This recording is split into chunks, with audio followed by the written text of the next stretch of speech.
Olá, pessoal. Nós vamos continuar aqui os nossos conceitos básicos do primeiro capítulo da nossa apostila. Falta a gente falar aqui sobre algumas transformações e retornos. Vamos voltar um pouco à estacionariedade. Então, a gente tem o seguinte: a maioria dos procedimentos de análise, de estatística, de modelagem de séries temporais, elas supõem que essas séries já estejam estacionárias. Quando elas não estão estacionárias, né, é necessário a gente transformar esses dados originais, né, para uma série estacionária, tá bom? Então, lá no finalzinho da parte que a gente fala sobre estacionariedade, a gente tem aqui o cálculo, né, da primeira diferença e da segunda diferença. Então, o que faz esse cálculo, né? Ele calcula a diferença de uma outra série, né? De uma variável, de uma observação no instante t, menos a observação anterior, no instante t menos 1, certo? Então, essa é a primeira diferença. E aí, ele vai construindo uma série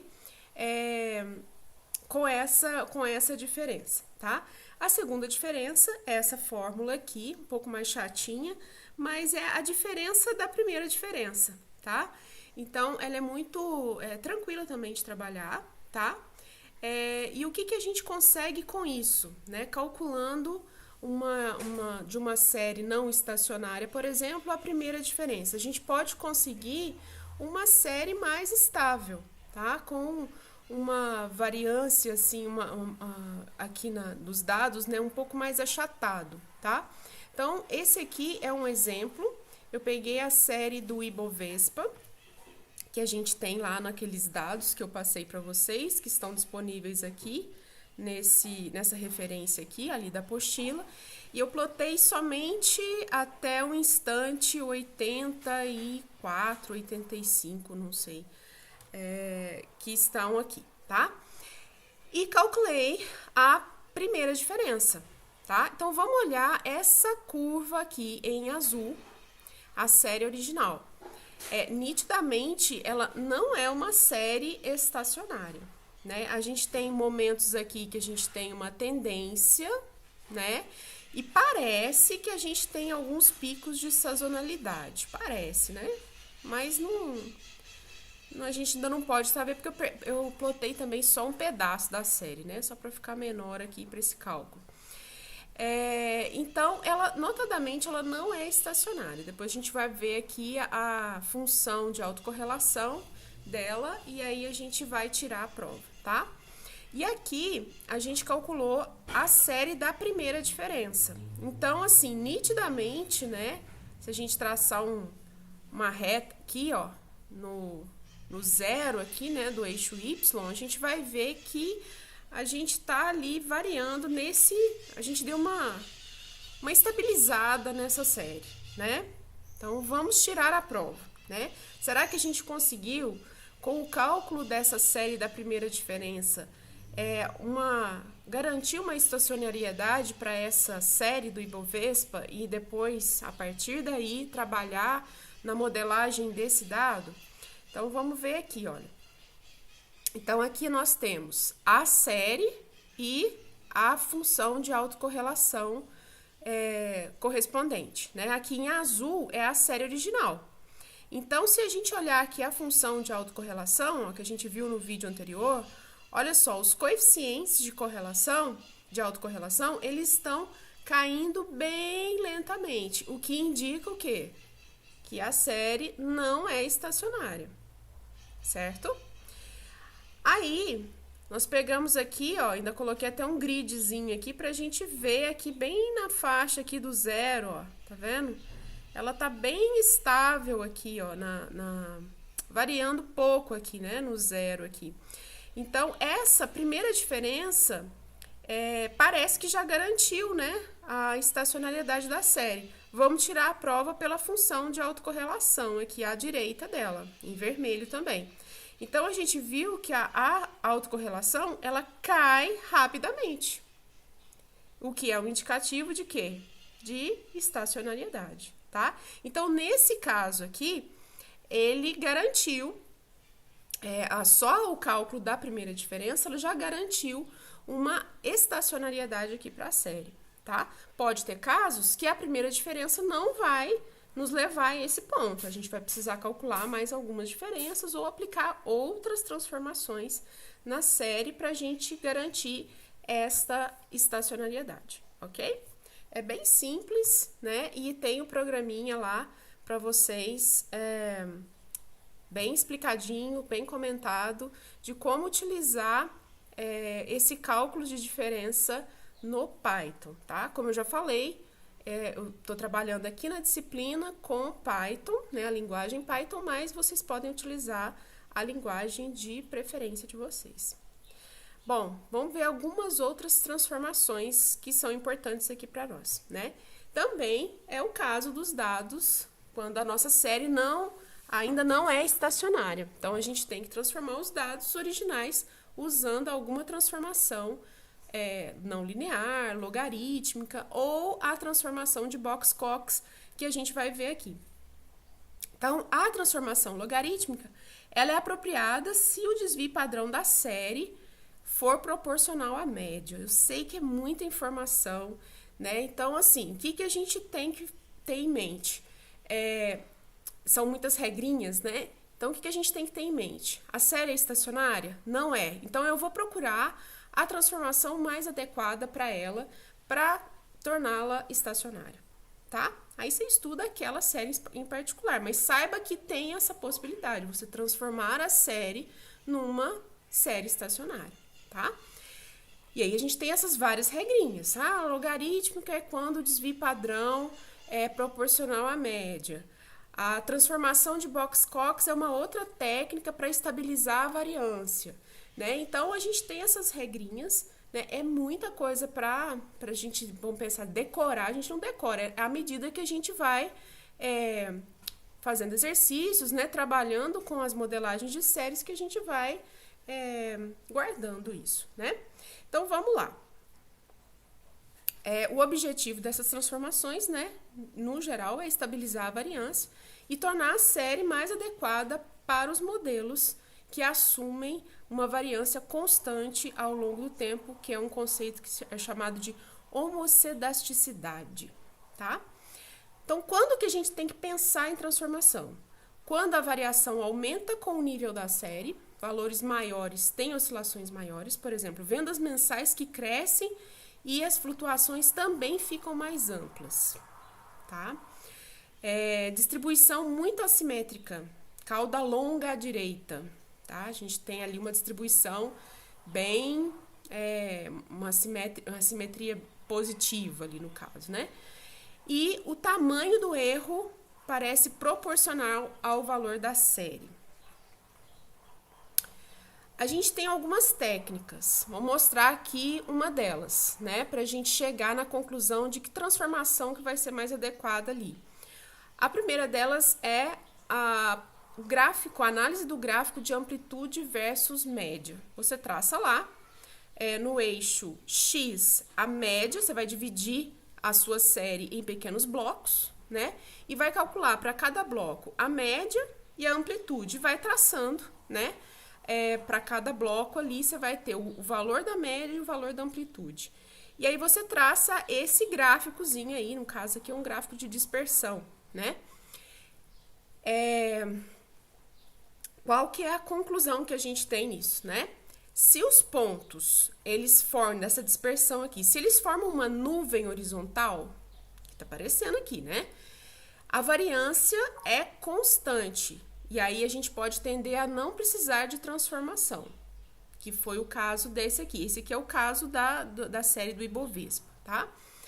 Se houver relação crescente, ou seja, a amplitude aumenta com a média, a gente vai aplicar uma transformação. A gente tende a aplicar uma transformação, tá? Esse aqui é um primeiro teste que a gente faz. Então, se eu fosse olhar só esse gráfico de amplitude média, eu iria falar assim, não preciso fazer transformação, mas vamos ver mais alguma coisa? é o método numérico de estimativa de lambda, tá? Que a gente vai usar aqui o método de máxima verossimilhança para encontrar o melhor lambda para uma possível transformação de Box-Cox. E aí, a gente vai calcular esse lambda, todas as linguagens, assim, né, os programas, os softwares que a gente usa para fazer análise de séries temporais. Estou usando Python, ele tem as funções, né, para fazer esse cálculo de lambda, e ele vai utilizar essa função que está aqui, ó. Então, vocês estão vendo que não são funções, assim, muito lindas de se ver, né? Mas a gente usa software para nos ajudar, né? O R também vai ter a sua função, o MATLAB vai ter, o Scilab, o Octave, eles vão ter as suas funções ali específicas, tá? Então, na apostila eu estou apresentando quais são as funções em Python para fazer esse cálculo, essa estimativa de lambda, tá? E aí, o que a gente faz com isso? A gente vai ver qual que é o lambda ótimo naquela série.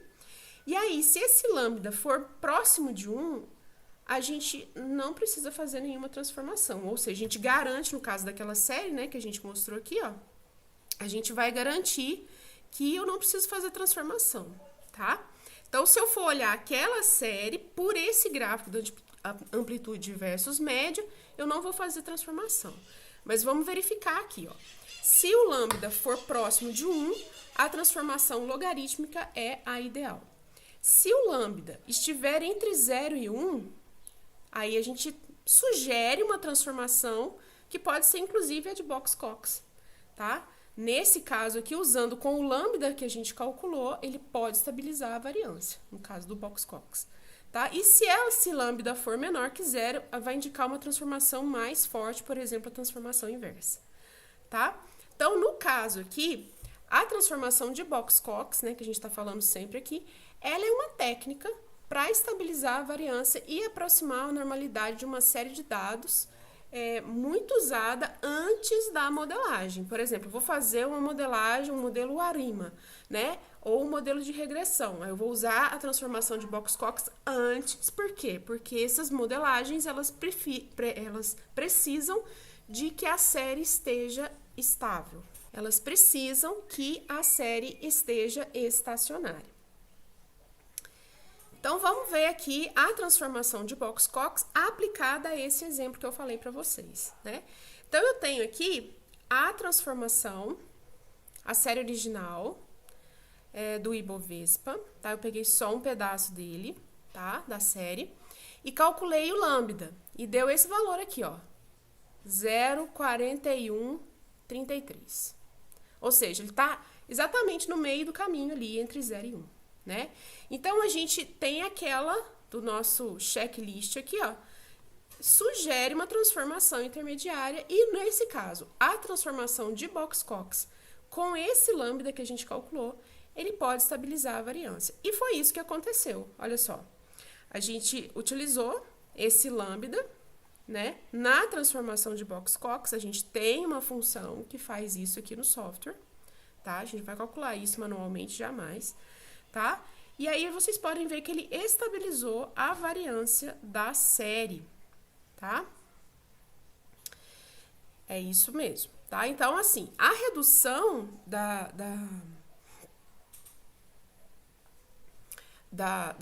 variância, né? Da correlação após a transformação, ela mostrou que ajudou, né? A gente tem nesse programa aqui que a gente utilizou, tá lá certinho na apostila, a gente viu que a correlação, ela reduziu da série original para a série transformada por Box-Cox, né?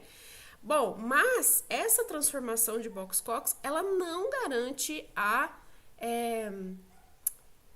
estacionariedade da série, tá? Pode ser que você consiga a estacionariedade com a Box-Cox. Mas o que ela faz mesmo? Ela só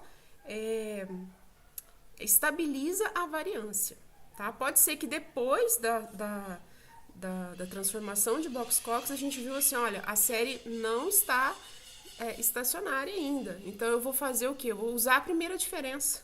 Naquela série transformada, eu vou usar a primeira diferença e vou ver se eu conseguir ali encontrar uma série estacionária, tá bom?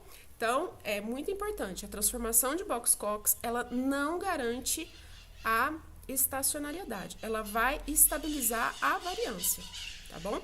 Uma outra coisa, que inclusive tá lá nos programas para vocês, é que para eu fazer a transformação de Box-Cox, eu preciso que todos os dados da série estejam positivos.